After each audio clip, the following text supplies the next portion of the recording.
everyone, welcome back to my channel. My name is Ashley and I like to talk about books, and today I'm going to be talking about my favorite thriller books. I have so many books sitting around me right now. This list is going to be very long, so I'm not even going to do an intro, let's just get into it.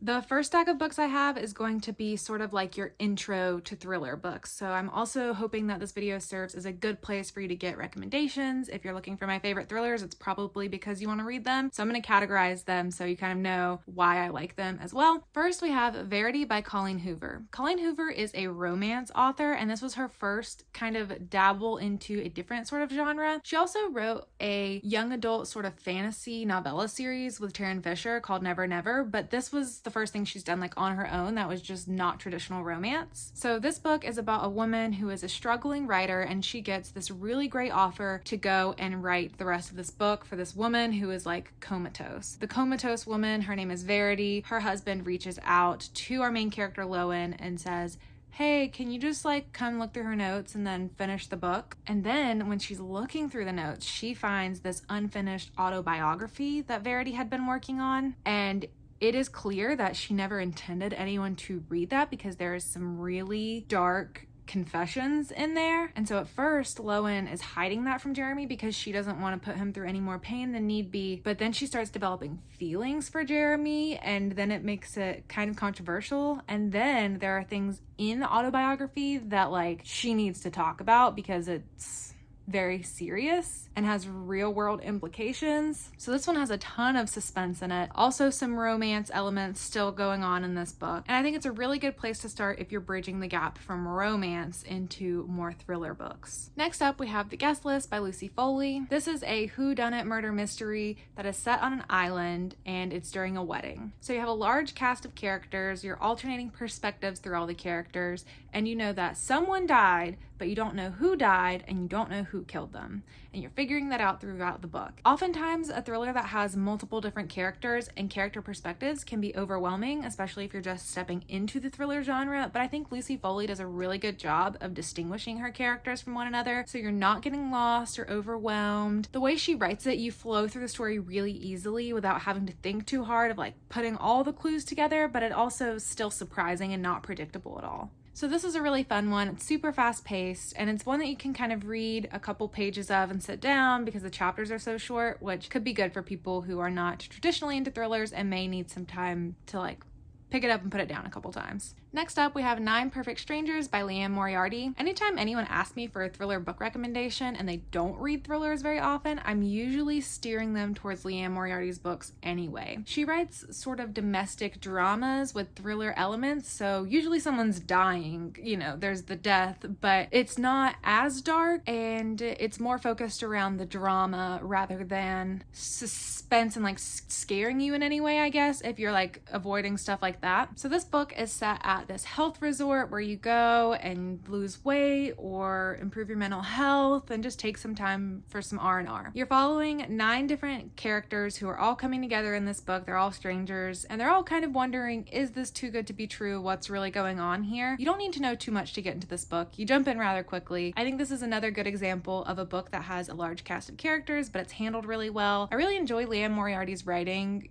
most of the time, but I really like the characters she develops in this book, particularly one of the main characters, Frances, who is an older woman who used to be a romance author and is just a little downtrodden in life, and she's so just funny to follow. I really enjoy her as a character. So you can kind of tell how this one feels a little bit more like a contemporary story, but it definitely has some thrilling twists that happen throughout. And the last one I have in this category is Pretty Things by Janelle Brown. This book follows 2 women. One of them is a con artist, one of them is an influencer, and the con artist is trying to con the influencer out of a lot of money. This is a more slow-paced book, but it has very rich writing, and it's very good.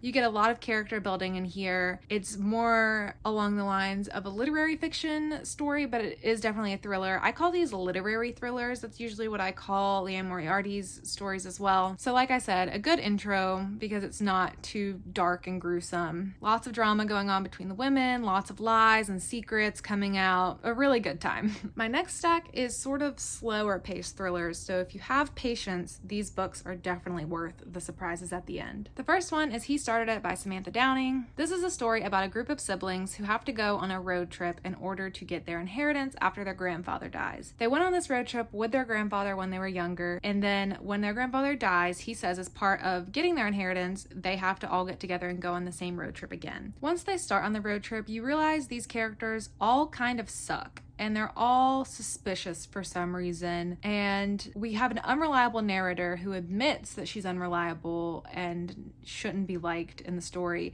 So that adds some intrigue. And then once they're starting on the road trip, someone starts following them. And when I tell you this is suspense building like no other, I was on the edge of my seat reading this one, just like flipping the pages, waiting to see what was going on. Like I said, it takes a while. It's a slow burn, but it is so worth it once you get to that ending and you figure out what all is going on. There's so many twists, so many surprises. It was definitely worth the wait. Next up is The Family Upstairs by Lisa Jewell. This is by far my favorite book Lisa Jewell has ever written. It's also the one that I think is the most different from anything else that she's ever written. I would also describe this one as more literary. It definitely is slower burn, and it does feel like it's focused more on the writing quality than like surprising you often, but I think this book is really, really good. You have a couple different timelines, a couple different character perspectives. You're piecing things together in a really intricate way, and it really keeps you hooked throughout the story. So this story follows our main character, Libby Jones, who when she turns 25 is finally going to figure out what's going on in her life. She doesn't know who her parents are, she doesn't know what happened, and then she's finally going to receive a letter to figure out what's all going on as she turns 25. She gets the letter, she finds out who her parents are, she finds out the house that she's inheriting, and it's worth millions. Turns out this is the same house and family where 25 years earlier there was a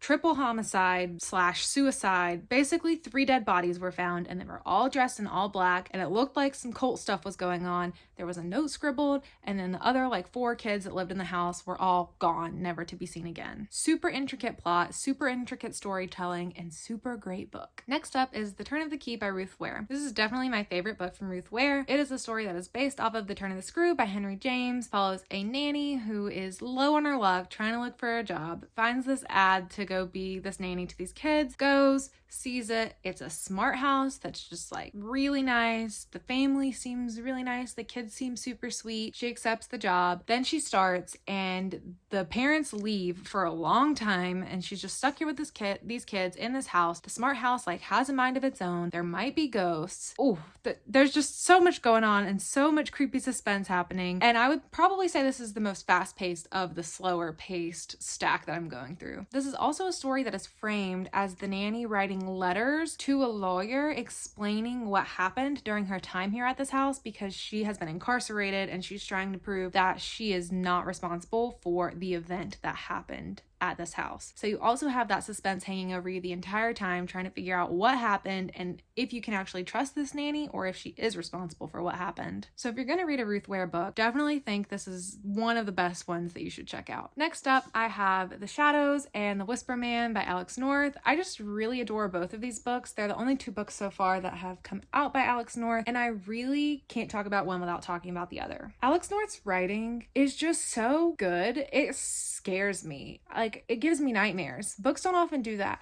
So if you're looking for thrillers that sort of dabble in horror and you're trying to kind of figure out if you're ready to read some horror books, I think these are a good place to start, because they definitely have some creepy horror moments, but they're mostly a thriller story, so you're safer from the super scary stuff. But like I said, they still gave me nightmares. So in the town where the story takes place, there was a kidnapper slash killer nicknamed the Whisper Man, who would take children and like whisper in their windows at night, which is why they call him the Whisper Man. But the story takes place 25 years later. The Whisper Man is in jail, but now another kid has gone missing, and then you're following a family that just moved to town, and the little boy is like hearing someone whispering at his window. So you're trying to figure out, is the Whisper Man out? Is this some kind of like supernatural thing going on? Is this a copycat? You don't really know. And then The Shadows is sort of similar. It's about a guy who goes back to his hometown many years later as he's an adult. Some scary things happen when he was a little boy. He's like scared of the woods behind his house. He was with a group of boys who believed that you could connect to each other when you lucid dreamt, and they were trying to meet this shadow man in their lucid dreams. Weird, creepy stuff going on. And so now he's an adult, he's going back to the town. There's still like talk of things going on. There's like things on forum boards. There's like a crime that's still happening right now, and trying to figure out how they connect. So They're both kind of similar in that way, and I don't really ever recommend one over the other. I think they're both really good. And this last stack is just some of my favorite thrillers that I didn't really know how to categorize. First up, we have The One by John Mars. This is sort of a sci-fi thriller, so it's an interesting outside of the box type of story. If you like Black Mirror, you'll really like this book. It's about a universe where there is DNA testing that can match you to your soulmate. It follows several characters who are each going through their own individual type of journey with that DNA match soulmate thing. One woman's a widow, one woman is the CEO of the company, there's a serial killer that you follow through here, so it's super interesting and insanely fast-paced. Like, the chapters are really short, you're going through 5 different character perspectives, so it's just looping around all the time, and every chapter ends with some sort of plot twist or crazy cliffhanger. So if you want to fly through something really quickly, this is the one. See what I did there? Next is My Sister the Serial Killer by Oyinkan Braithwaite. This is a story about 2 sisters in Nigeria. One of them is a serial killer that just kills all her boyfriends, and the other is her sister who just cleans up all her messes. This is told in an interesting way. It's sort of in vignettes, so it goes by very quickly. A great story both about family connections and also just thrilling as heck.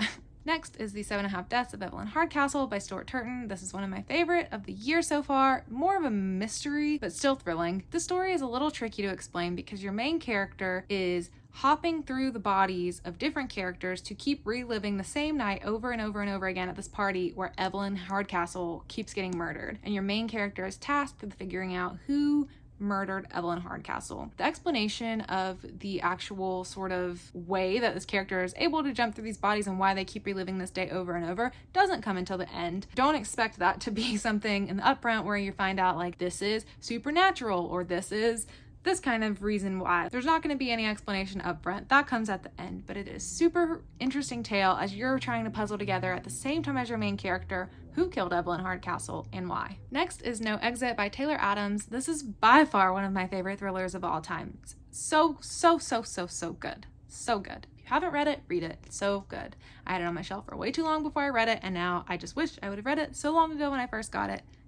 You have to read this book. This story takes place at a rest stop. So this woman is on her way home from college to visit her family. Her mom is dying in the hospital and she's gonna go home and help her mom see the end of her life through. On her way, she gets stuck in a blizzard. She has to stop at this rest stop for the night. There are several other people who also have to stop at this rest stop. When she is there and walking around, she sees a child in the back of a van. Then she has to figure out, is that a kid in the back of the van? What's going on? Whose van is that? And what can I do about it? And it is so fast-paced and so suspenseful, kind of like one of those like action thriller movies that you watch. I can't recommend this book highly enough. It is so good. You definitely have to check it out. And then last but not least, Lock Every Door by Riley Sager. This is the first Riley Sager book I ever read, and it's definitely the best. Like, there's no argument about it. This is the best one that he's done so far. It follows a woman who is looking for a job. She ends up seeing this advert to go be a house sitter in this mansion-y apartment in New York. When she gets there, there's all these crazy rules, like you can't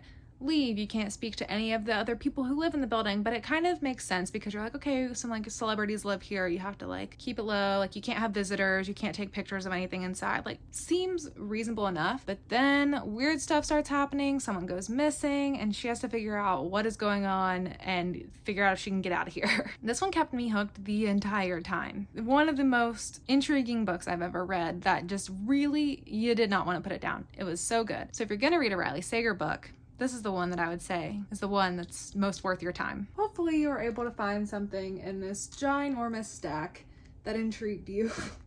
I'm gonna put it down now before it topples to the ground. But yeah, hopefully you were able to find a new book that you can put onto your list. Let me know below if you've read any of these and if they're also some of your favorite thrillers. Or let me know if there's any of your favorite thrillers that I haven't put on my list, because I'm always looking for more great thrillers to read. So that's it from me. Thank you so much for watching, and I'll see you in the next video. Bye!